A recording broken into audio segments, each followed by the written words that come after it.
There we go. Alrighty, everybody. Good morning. We are live early today, and we have got a few best of threes for you. Welcome into Meta Madness. We are going to be doing some casting for this.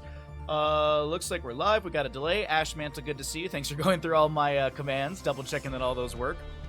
I appreciate it. And you got first as well. Perfectly timed. Yeah, I wasn't expecting... I thought this... For some reason, I thought this tournament started at 8 a.m. today.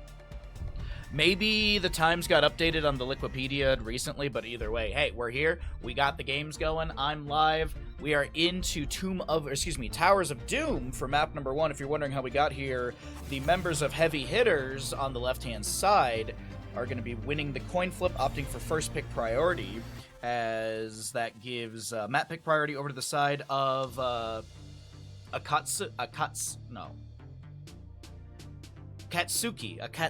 Sorry, I was saying it earlier and I kept saying it differently, but Akatsuki, I think, is actually how you say it. They will be banning out Brex's Holdout and Dragonshire. Battlefield of Eternity and 2 of the Spider Queen will be banned out by Heavy Hitters. And we'll be heading to Towers of Doom. This will be the map choice of Akatsuki. That's going to be so hard for me to remember. I don't know why, but I keep wanting to say Katsu. Maybe I got food on the brain already. I just ate breakfast, but either way. Let's continue into it. This is also the Meta Madness style of draft, so heroes that are picked and played are unavailable for future maps in this best of 3. These are all going to be best of 3s today. Is the grand finals a best of 5?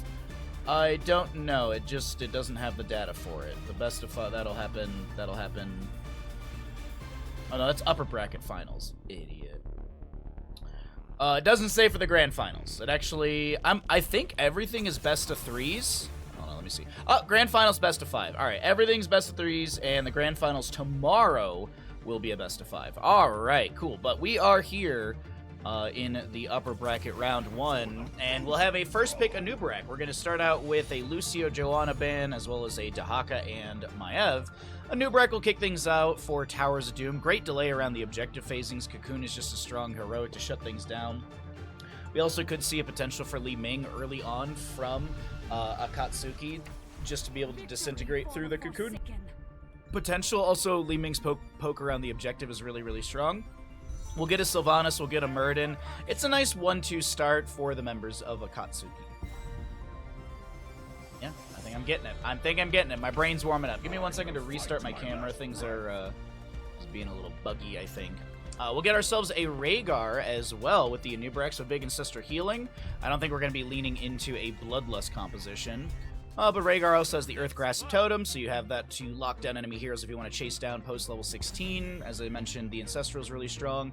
The Chain Heal's bouncing with Earth Living Enchantment level 4 is just also a nice bolster in HP. But you got Gust Falstad, or at least you got the global value and assumed Gust, so a little boss potential steal with that. Also Hammering build, I would assume, so you're going to be able to really, really scale him up as the map does progress. We got a Sonya ban.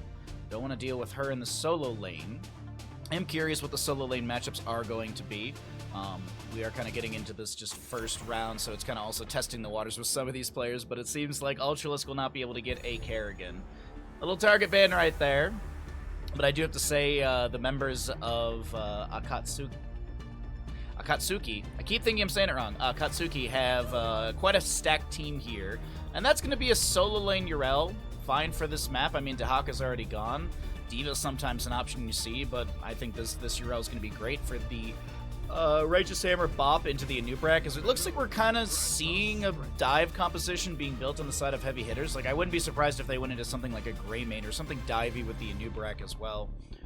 That's actually what I would really like to see. Malfurion picked up here, so I'm wondering if maybe we see some sort of... hold on a second. Mister. Maybe we see some sort of Tracer potential early on. Sustained damage would be pretty good. Could also see a Vala with that as well. Just her auto attack scaling and just... well, burst ability post level 16 with Manticore is huge, but let's see what we get. There's a Mephisto Zool. So Zool double soak. I like that. Mephisto to be able to pop in and out. So it's not that dive composition I was thinking. Okay. Not a dive composition for Heavy Hitters, but what is going to be this last pickup? I do really like the idea of the Tracer, though. Sustain Harassment, Pulse Bomb. You can actually leave the Pulse Bomb on Mephisto, and I believe it will go back with a Shade Mephisto as well. So... let's see what we get here. It is the auto attacker. It's going to be a Greymane instead. All right. Okay. All right. Not too bad. All right. Looks like we're going to do okay on ads. We'll just buff that out a little bit further and say which team wins Towers of Doom. Go ahead and get ourselves a prediction written up here. We got Heavy Hitterz with a Z versus Akatsuki. All right. Once we get loaded in, I will go ahead and start the prediction, but thank you all for being here. Good morning. Hope you're doing well. Quite the early stream day. I realized that when I went live, for some reason my stream title didn't update from yesterday, so it still had Mario Kart. So I wonder if people are like, why is Bahamut playing Mario Kart at 7 a.m.? Turns out I'm not. All right. Let's see what we got here. Oh my god, there's the Zool is only a level 6 player. Oh.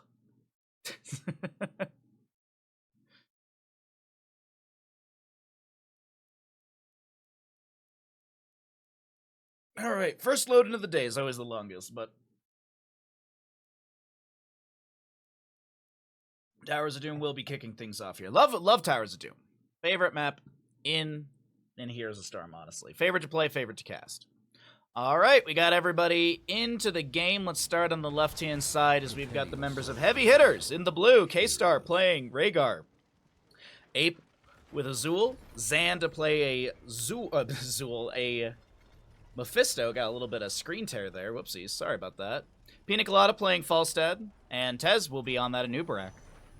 On the right-hand side, you've got the members of Akatsuki. We've got a Masquerade, Muradin, Cure on the Urel, Banana to play Malfurion, Skog with that Sylvanas, and Ultralisk will be that Ravenous Wolf on Greymane. The gamble has begun, as Ashmantle has pointed out. If you'd like to gamble, it's much appreciated. Get those predictions in as we are here into the mid lane. Falstad is going to be going into Gathering Storm. Zool will be picking up a Shade at level 1, or Shackler at level 1, excuse me. Mephisto jumping in with a Shade of Mephisto. Decent damage coming in. Unyielding Power level 1 as he's going to be picking up those Skull stacks, or these Skull Missile stacks. 8 Monkey so very close to dying. Couple hundred HP, a little bit more than that. Urel goes in with Avenging Wrath and cannot get the kill into Pina Colada. As Tez looks to help out on this Anubarak. The hammering from Falstad's good. The Stormbolt from Muradin's better. And Greymane slices and dices with the Gilnean Cocktail. Picks up a quick double kill. A little bit of revenge being attempted from Zan here as Masquerade jumps in once again. Lands the Stormbolt, the root from Banana. And it's a triple kill early on here in Towers of Doom with Skog and Cure moving immediately to the top lane. And they'll open things up. This will allow Cure to shove in those sappers later on because it does look like Cure will be able to, well, have a lot of free time in top lane as there's already been some pressure into the fort front gate. So we'll see if he'll be able to rotate out for that. Masquerade going to play aggressive here. Step into the bush. Get the vision of the... Oh, wait. Can I get vision? There we go. Alright. Being discovered. Here's the Haunting Wave in from Skog as well. Greymane Razor swiping in. Zan looking for some spread damage on that Mephisto with the Shade in, as well as the Lightning Nova. Anubarak getting really low here, and that's going to be another kill. K-Star, though, might be chased down. It's actually the... First off, it's going to be the Falstad. Then it's going to be K-Star. Skog on a rampage right now. Doesn't get the kill. Greymane falls to the Nexus Forces. And Masquerade will not be able to get the kill. But Skog actually locks down the tower. And this shall be the kill into this Mephisto. There's no way he's getting out of this one. Masquerade's on the end of that Shade out. Sorry, I'm going to turn up my monitor there a little bit. It was a little quiet in my headphones. Hey, Ninja, good morning. What's up, bud?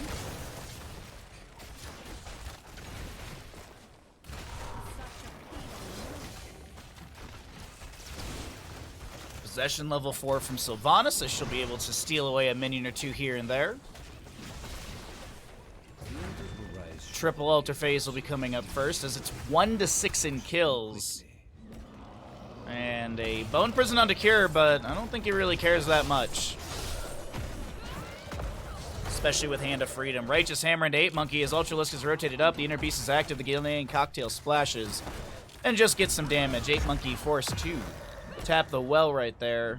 Back into our bottom lane. It is 3v4. Barely awake. Forgot you were starting so early. Oh, no, I didn't realize that the game started at 7 a.m. myself. I thought I was starting at 8 a.m. today.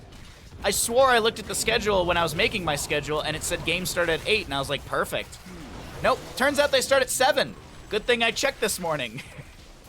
I realized that at 6:30. I was like, looks like I'm just gonna make some food and start streaming. Oh, is the 40-0 being attempted? Ultralisk. Here's right around the... Oh, the fadeaway shot. Oh, the fadeaway shot from the Guinean cocktail. Pina Colada gonna delay out here. We still have pressure in the bottom lane. K-Star will fall. And Cure is going... Okay, the 40-0 dream is alive. Interactive Beast. Inner Beast activated, but Falstead backs away. He's unable to delay, and that is the beginning of that potential 40-0. Another kill over to the side of Akatsuki.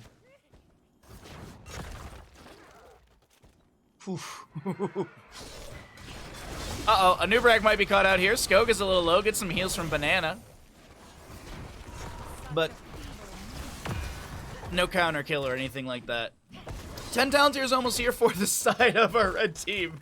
Let's go ahead and cycle through the other numbers, get an idea of what those look like, because, holy crap, yeah. I was curious what the damage was looking like. About 19,000 heroic damage for Sylvanas. On the opposing side, it's about 8k for the Mephisto. Siege-wise, Cure has doubled Zool.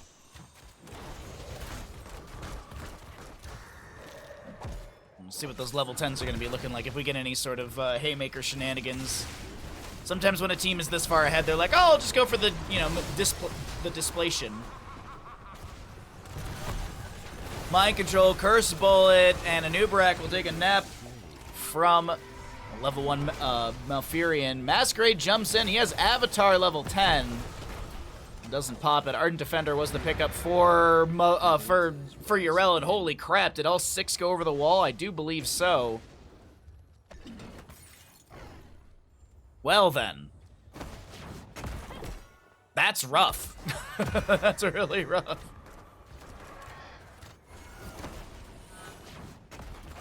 Yeah, that math, actually, I'm doing the math backwards in my head, and it does make sense.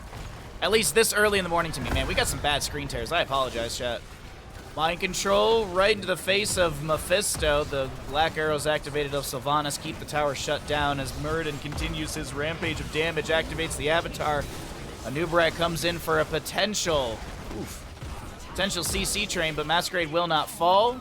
It's Cure rooted, but still has Ardent Defender. And by the way, there was an objective phase that got 5 more shots into this core. The 40-0 is a heavy belief here for the side of Akatsuki. Might restart my game after this just to see if that helps. I don't have the launcher open either. Sometimes that can cause issues. I am on EU. I'm curious. My ping is... Whoa! My ping is 268. That is very high. Usually I hover around about 200. So nothing restarting the game will fix on that one. And unfortunately, restarting the game I don't think will stop all these kills from happening. God dang, our red squad is just making a showcase of this map number 1 for them. Just like, all right, yep, we're looking at a 40-0. God.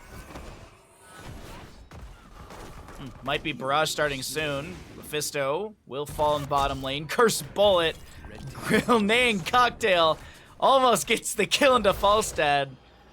And Falstead will hearth out of bottom lane. Greymane to do the same. Single altar on the center of the map. Sylvanas and Urel will clear out the top lane. And this will be the barrage beginning. Though there's not a whole lot of HP on this bottom lane. Think maybe we get one shot? One shot. 16 to 40. And one bell tower held on the bottom side for heavy hitters. Masquerade steps in. He's going to take half his HP. And still just sitting there autoing. Activates the Avatar. The camp will be grabbed. Malfurion Banana keeping the heals coming through. Poison Nova activated by our Azul. Trying to get some damage over time onto the enemy. Cocoon onto Urel. Cure will be